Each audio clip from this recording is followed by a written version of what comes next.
চলে এসেছি বন্ধুরা ছাদে। দেখো ছাদের ফুলগুলো কত সুন্দর লাগছে। আজকে ফার্স্ট সকালেই উঠেই তোমাদের দাদা ভাই জল দিয়ে গেছে।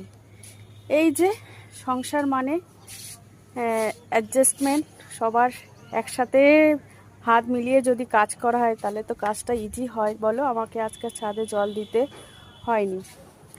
ফুলগুলো বেশ লাগছে দেখো, আর এই যে টাইম ফুলগুলো খুব সুন্দর লাগছে না? প্রত্যেকটা ফুল একেবারে ছাদে সুন্দর লাগছে।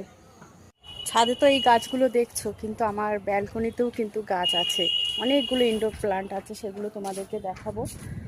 আর আজকে ভাবলাম যে ছাদে এই ফুলগুলো দেখো কত সুন্দর লাগছে। জবা গোলাপ দেখো ছোট্ট ছোট্ট হয়েছে। প্রত্যেকটা ফুলগুলো একেবারে খুব সুন্দর গাছে। আর আমাদের দেখো ওই দূরে পাশের গাছে আমগুলো দেখো কত সুন্দর লাগছে। দাঁড়াও দেখাচ্ছি তোমাদেরকে ভালো করে। দেখো আমগুলো দেখো কি সুন্দর লাগছে না গাছে। এই আমগুলো যখন বড় হয়ে যাবে, পাড়া হয়ে যাবে, তখন এতটা সুন্দর লাগবে না গাছে। গাছে যদি এইরকম ফুল আর ফল যদি ভরে থাকে না, সত্যি দেখতেই কিন্তু খুবই ভালো লাগে।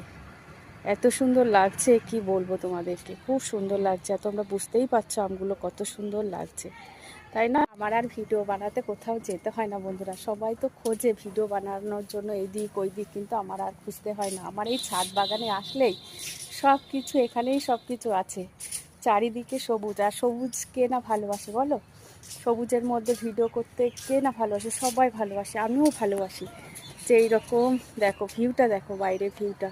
প্রত্যেকবারই যখন ছাদে আসি তো আমার এই ছাদের পিছনের এই ভিউগুলো তোমাদেরকে অবশ্যই দেখায়। জাস্ট অসাধারণ। ছাদ বাগান তো আছে, কিন্তু পিছনের এইগুলো খুব সুন্দর, তাই না? চলো তাহলে, এই ভিডিওটা যদি ভালো লাগে একটু কমেন্ট করে জানিও। টাটা।